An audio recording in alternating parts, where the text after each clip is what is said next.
participé aux côtés du programme des Nations Unies pour le développement PNUD, du ministère en charge de la jeunesse et de l'Agence nationale pour le volontariat et le développement aux travaux de mise en place de la stratégie d'appui à l'accès au premier emploi des jeunes diplômés. Cette stratégie a pour ambition de contribuer à l'atteinte des objectifs du gouvernement qui vise à réduire de 50% les taux de chômage des jeunes diplômés d'ici 2030. À cet égard, il nous a paru important de partager avec vous, les acteurs essentiels du secteur privé, les mesures et les ambitions de cette stratégie qui, j'en suis convaincu, ouvrira de nouveaux horizons, non seulement pour nos jeunes diplômés, mais aussi pour nos entreprises, malgré le contexte actuel de notre pays. Mesdames et messieurs, il me plaît de rappeler que la stratégie d'appui à l'accès au premier emploi des jeunes diplômés cadre parfaitement avec l'axe stratégique 5, développement du secteur privé, de notre programme de mandature 2022-2026, qui compte s'appuyer sur l'ambition des plus hautes autorités pour remédier au déséquilibre de notre balance commerciale et de contribuer à la mise en place efficace de l'axe stratégique 3, amélioration de la croissance économique et de l'emploi du nouveau programme de résilience du Conseil national pour la sauvegarde de la patrie, CRSP. C'est ainsi que la Chambre de commerce et d'industrie du Niger, à travers l'Agence nigérienne de promotion des exportations en IPEX, participe pleinement à cette initiative. Mesdames, Messieurs, la rencontre de ces mandats représente bien plus qu'une simple concertation. Elle doit incarner notre engagement collectif à contribuer à non seulement insérer les jeunes diplômés, mais aussi et surtout les orienter vers les maillons des chaînes de valeur promoteuses dans ce contexte de refondation de notre pays. Le monde est à portée de la main et il est temps pour nous de nous affirmer sur la scène internationale.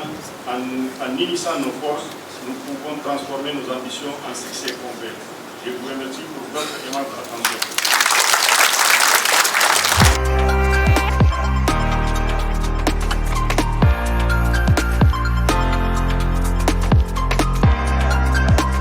Les jeunes qui ont des idées d'entreprise, comment les accompagner, comment les coacher pour qu'ils puissent mettre en œuvre leur idée d'entreprise et de pouvoir contribuer eux-mêmes vraiment à la prospérité.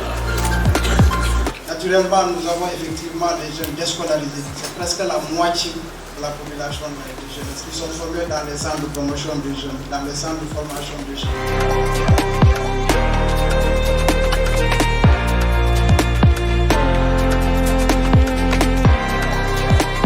Ce moment de concertation porte sur un sujet qui nous concerne tous individuellement et collectivement.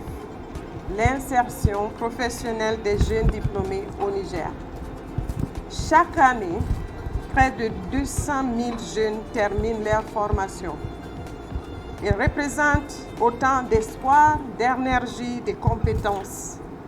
Pourtant, ces talents peinent à trouver leur place sur un marché de l'emploi qui ne parvient pas à absorber ce flux grandissant. Et ce défi n'est pas seulement celui de l'État ou c'est de partenaires. Mais en fait, c'est un défi et une responsabilité de tout le monde. Il est aussi et surtout celui de notre secteur privé, les vôtres et les nôtres. Nous savons que beaucoup d'entre vous agissent là, déjà, et ces efforts sont louables. Mais imaginons un instant ce que nous pourrions accomplir si l'ensemble des entreprises du pays s'unissaient dans une démarche commune. C'est ça qui nous manque à cette étape parce qu'on agit de manière individuelle.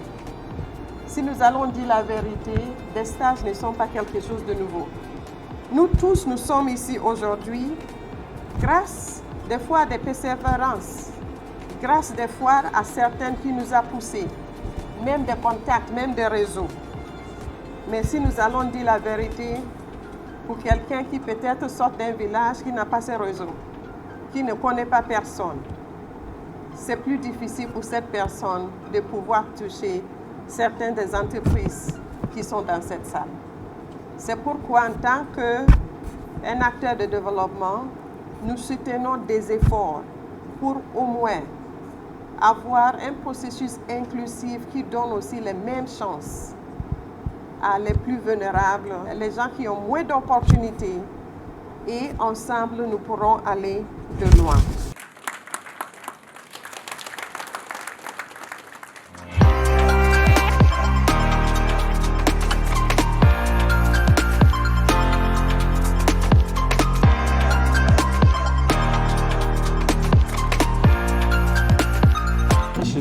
d'honneur de la Chambre de commerce et d'industrie Niger. Il est le champion de l'initiative. Monsieur le Président, la parole vous est choix, Monsieur le Président d'honneur. Monsieur le ministre de la Jeunesse et des Sports, Madame la ministre de la Fonction publique, du Travail et de l'Emploi des Jeunes, Monsieur le Président de la Chambre de commerce et d'industrie, Madame la Présidente du Fonds de solidarité pour la sauvegarde de la patrie, Madame la représentante adjointe du PNUD, honorables invités, Mesdames et Messieurs, je tiens à saluer avec ferveur cette initiative à laquelle nous avons été conviés ce matin de promotion d'un dispositif d'accélération, d'insertion des jeunes diplômés dans le monde du travail. Pour moi, ce monde du travail peut revêtir à la fois l'intégration dans des structures publiques et privées, comme on l'a dit précédemment, des structures existantes et fonctionnelles. Il peut être également sous forme de création de micro-entreprises pour les jeunes diplômés. Dans le premier cas, le succès de ce dispositif est intimement lié à la capacité des structures publiques ou privées à offrir massivement des opportunités de stage, d'apprentissage professionnel, de renforcement de capacités à ces milliers de jeunes diplômés. L'ampleur de cette offre dépendra également de la densité du tissu économique, qu'il soit industriel, agroalimentaire, du secteur des services ou de l'artisanat, et surtout à l'état de santé de ce secteur, qu'il soit dans une phase d'embellie ou de ralentissement, bref, à la vitalité des indicateurs macroéconomiques de notre pays, dont on peut dire qu'en ce moment, qu'ils ont des marges de progression indéniables. En tout état de cause, et quelles que soient les opportunités de stage offertes, elles pourront difficilement absorber ces dizaines de milliers de jeunes diplômés auxquels nous faisons allusion ce matin. D'où la nécessité de compléter ce dispositif par un autre dispositif qui a été plusieurs fois évoqué, celui de l'incitation des jeunes à devenir leurs propres employeurs. C'est dans cette trajectoire que je me sens, moi, le plus en phase avec ma vision de leur avenir. Si j'ai le choix de mon nom de baptême, et je crois qu'à mon âge, je peux y prétendre, je ne choisirai pas d'être le champion de la promotion des stages en entreprise et de la consécration du statut de salarié, mais plutôt, je choisirai d'être le compagnon. C'est un terme moins présomptueux que champion, de compagnon de ces jeunes diplômés pour l'initiative privée et pour la création de micro-entreprises. Ceci dit, quelle que soit la vision de prédilection de chacun, il y a un constat dont l'unanimité ne souffre d'aucune réserve, c'est l'enjeu stratégique majeur de l'insertion de ces jeunes comme facteur de croissance et de développement économique et social. Mais pas seulement. En effet, j'ai dit à d'autres occasions qu'au-delà de la problématique économique, notre sécurité tout court dépendra pas seulement de notre arsenal de défense, il dépendra également du nombre d'emplois que nous serons en capacité de créer pour ces jeunes diplômés. Donc oui, s'engager fortement dans cette initiative de formalisation d'une plateforme intégrée, transparente, équitable et coordonnée d'insertion des jeunes dans le tissu économique est d'une urgente nécessité. Notre destin collectif en dépend. Mais nous devons, mesdames et messieurs, à ces jeunes un discours de vérité. Tous ne pourront pas trouver forcément un stage et tous ceux qui auront eu un stage ne trouveront pas forcément un emploi. Alors, que dire à ces jeunes? Chaque fois que cela est possible, moi je leur dirais, tournez-vous vers la création, l'innovation, la recherche effrénée des solutions aux immenses besoins des consommateurs dans tous les domaines. Rejoignez ces milliers de jeunes comme vous qui se sont lancés dans cette fantastique aventure de création de micro-entreprises de 2 ou 3 personnes, parfois une seule personne. Et ces jeunes qui connaissent d'authentiques succès dans la discrétion, parfois dans l'anonymat, d'autres continuent de se frayer laborieusement un chemin. Tous sont devenus ces combattants économiques de l'ombre, ces régulateurs sociaux auxquels nous devons une partie de notre quiétude sociale. Autant vous le dire, ce ne sera pas facile. Aujourd'hui, moins qu'hier, vous rencontrerez des fabricants d'obstacles talentueux, des champions de l'inertie, bref, tous ces personnages qui peuplent le cauchemar des entrepreneurs au Niger. Surtout, ne baissez pas les bras. Vous rencontrerez aussi heureusement des personnes qui font le pari de votre réussite, comme ceux et celles qui vous entourent ce matin. Dites-vous surtout que comme dans une course de haies, les obstacles dressés sur votre chemin sont faits pour être franchis et non pour arrêter votre course. N'écoutez pas ceux qui vous diront cependant que votre projet ne marchera pas. Ce sont les marchands du désespoir. Et malheureusement, ils sont les plus nombreux aujourd'hui. N'écoutez pas non plus ceux qui vous diront que votre projet marchera tout seul. Ce sont les vendeurs de l'insouciance. Écoutez ceux qui vous diront « ça marchera », mais ce sera difficile. Ce sera difficile au prix d'efforts soutenus et même d'échecs temporaires, car on connaît la réussite en expérimentant l'échec. Écoutez surtout cette ferveur, cette passion de réussir qui gronde en vous. N'ayez peur de rien, ne doutez de rien et surtout pas de vous-même. Le succès est toujours un enfant de l'audace. Mais cette audace ne doit jamais vous conduire à prendre des mauvais raccourcis, car votre génération compte beaucoup de jeunes bourrés de talent et d'ambition, mais hélas aussi beaucoup qui flirtent avec des mauvaises pratiques dans leur quête de succès instantané. Travail bâclé, fausses factures, corruption, tentative de corruption. N'acceptez jamais de faire des compromis avec l'éthique et les valeurs morales. Car oui, on peut conjuguer les affaires et la vertu. On peut conjuguer la réussite et la morale.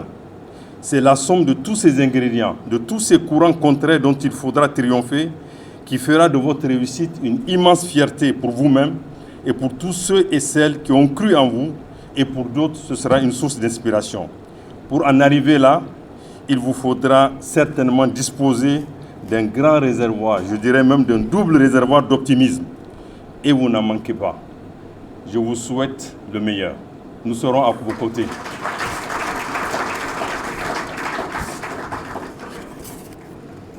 Merci, Monsieur le Président d'honneur de la Chambre de commerce et d'industrie du Niger. Alors, pour le programme des Nations Unies pour le développement, et qui n'a rien oublié, nous propose également pour ce matin une projection vidéo de 5 minutes sur l'impact du programme Jeunes stagiaires dans le système des Nations Unies.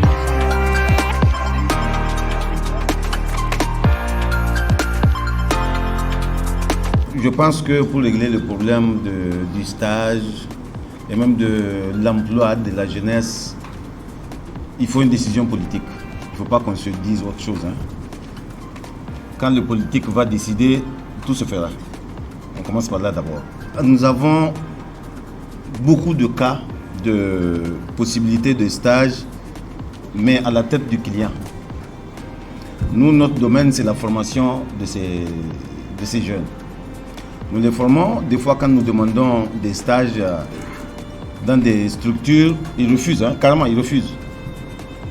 Mais la même structure qui refuse, nous allons voir des étudiants qui viennent vers nous pour nous dire que la même structure l'accepte parce que c'est mon père qui connaît le promoteur.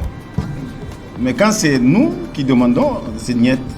Deuxième chose, le constat est clair, c'est que, qu'on ne se cache pas aussi le visage, c'est que la jeunesse aujourd'hui n'aime pas travailler. Il faut dire ça. On est là pour défendre la jeunesse, mais il faut dire là aussi ça ne va pas. Les gens n'aiment pas travailler. Il faut aussi reconnaître qu'on a créé une situation dans notre système qui fait en sorte qu'on exige à cette jeunesse d'avoir un certain nombre d'années d'expérience pour leur donner la possibilité de faire ceci et cela. Mais moi, je n'ai pas vu quelqu'un qui est né avec l'expérience. D'un côté, on refuse à cette jeunesse l'acquisition de l'expérience, mais de l'autre côté, on leur dit non, on ne peut pas te donner du travail si tu n'as pas de l'expérience. Il y a un problème quelque part qu'il faut régler. Après le travail, j'ai écouté le président d'honneur de la Chambre de commerce. Il ne s'agit pas seulement d'avoir un stage, mais il faut avoir un emploi. Mais dans nos pays, on ne peut pas avoir d'emploi pour cette jeunesse. Enfin, un grand nombre d'emplois parce que ceux qui sont devant refusent de quitter pour que les autres arrivent. De mon point de vue, on doit préparer la jeunesse à aller vers l'entrepreneuriat. Mais tout de même, la thématique sur laquelle nous sommes aujourd'hui, elle reste aussi importante. L'insertion des jeunes à travers les stages. J'ai eu la chance de diriger une entreprise pendant une quinzaine d'années. Et cette entreprise, elle s'est développée vraiment avec les programmes de stage. À l'époque, nous signions des conventions avec les meilleures écoles du Niger dans le domaine de la gestion. Et avec ces écoles, nous ouvrons la porte aux meilleurs pour des stages. Par an, c'est en moyenne 100 stages que nous offrons. Et à un moment, l'entreprise employait plus de 1000 jeunes. Et parmi ces 1000 jeunes, je peux vous rassurer que 98% viennent de ces stages. Et comme leçon apprise, ça nous permet quand même de préparer les bons agents, de les formater selon notre vision, selon nos valeurs et selon nos procédures internes. Et Dieu merci, aujourd'hui, quand je regarde le paysage du monde financier numérique, d'ailleurs, je vois en face de moi un patron jeune stagiaire qui était avec nous. Et il y a 2 ans, à la semaine du numérique, tous ceux-là qui étaient sur la première ligne, quelqu'un m'a chuchoté, « Hadja, ce sont vos stagiaires. » Et j'étais toute fière. Mais en termes d'autres de leçons apprises un peu peut-être mitigées ou négatives, c'est que nous avons constaté quand même que les jeunes, pendant le stage, ils se comportent très bien. Parce qu'ils savent que à la fin, on va choisir les meilleurs. Mais dès qu'ils ont le contrat, le comportement change dès le premier trimestre. Donc ça c'est important quand même. C'est quelque chose dont je pense que le programme doit prendre en compte et puis travailler davantage. Mais le témoignage que je voudrais faire, c'est qu'il y a un peu moins de 20 ans, j'étais sorti diplômé d'une université et grâce à un programme de ce genre, notamment le programme d'insertion des jeunes initié par l'ANPE, j'ai pu bénéficier d'un stage dans une institution bancaire de la place. Et ça, c'était en 2007.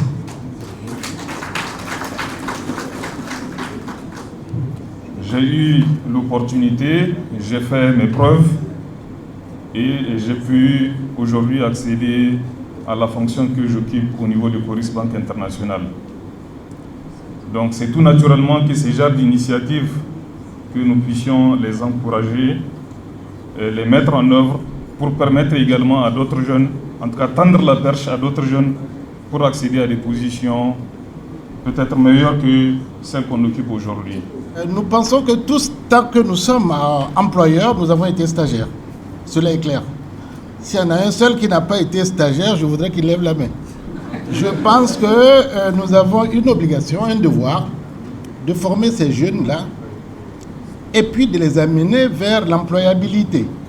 Et je pense que c'est un devoir et nous sommes en train de l'accomplir. Mais malheureusement, avec l'environnement aujourd'hui, il est difficile de prendre des stagiaires lorsque tu n'as pas dans ton entreprise la substance même de ce qui fait que tu es. Donc, nous allons demander à l'État de nous encourager à poursuivre la mission, puisque, comme l'a dit quelqu'un, on veut bien, mais il faut qu'il y ait derrière un support.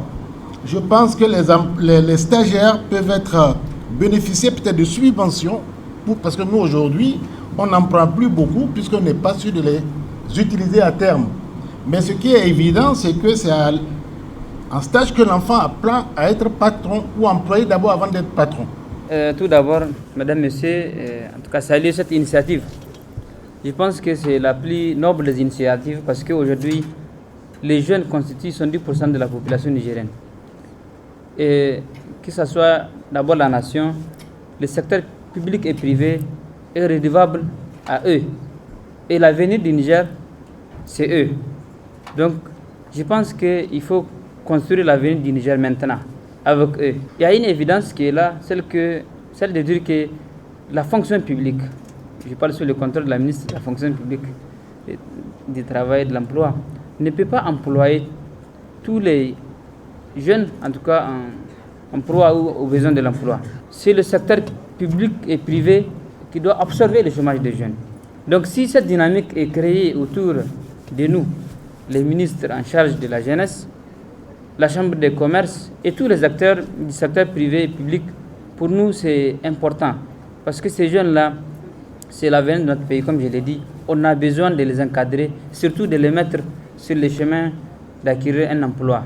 Un emploi décent aussi, un emploi qui va leur permettre de mener une vie digne et responsable.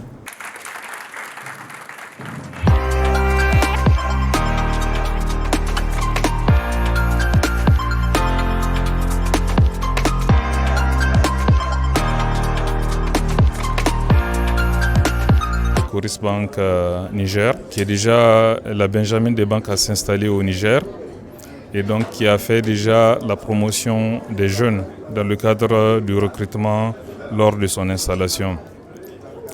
Il faut dire aussi que le corps de métier de Coris Bank, c'est le financement des PME. Les PME sont, je dirais, la base du développement de notre sous-région. Et donc c'est en ce sens-là que l'essentiel de nos interventions sont dans ce secteur-là. Et donc aujourd'hui, quand on voit l'Afrique, en tout cas dans nos pays, c'est 70% de jeunes. Et 70% des jeunes, il faudrait les occuper. Surtout quand on prend notre espace sahélien où aujourd'hui en fait le terrorisme est en train de prendre du terrain. Donc il faut créer les conditions pour occuper les jeunes. Et c'est en ce sens-là que nous offrons la possibilité, en tout cas aux jeunes, de pouvoir les occuper à travers des stages, à travers des emplois, que nous, dans le cadre de l'élargissement de notre réseau d'agences au Niger. Tout à l'heure, dans mon intervention, je disais que je suis un pur produit du système. C'est à travers les stages que j'ai eu la chance de commencer ma carrière professionnelle. Et donc c'est tout naturellement que nous offrons cette possibilité également à d'autres jeunes de pouvoir rejoindre en fait le monde professionnel. Et déjà dans ce cadre-là, nous y avions anticipé pour faire une correspondance au niveau de l'ANPE, leur faire des propositions de partenariat pour faciliter l'insertion professionnelle des gens.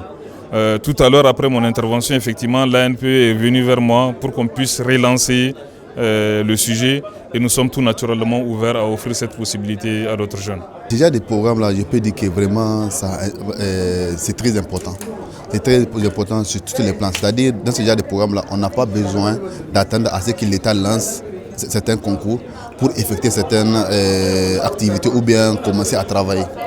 À travers ce genre de programme là, les jeunes peuvent se retrouver, organiser des choses, planifier, avoir une bonne gestion des planifications, des activités pour commencer à exercer. Aujourd'hui, la plupart des jeunes ont des ambitions, ont des rêves, mais les moyens manquent.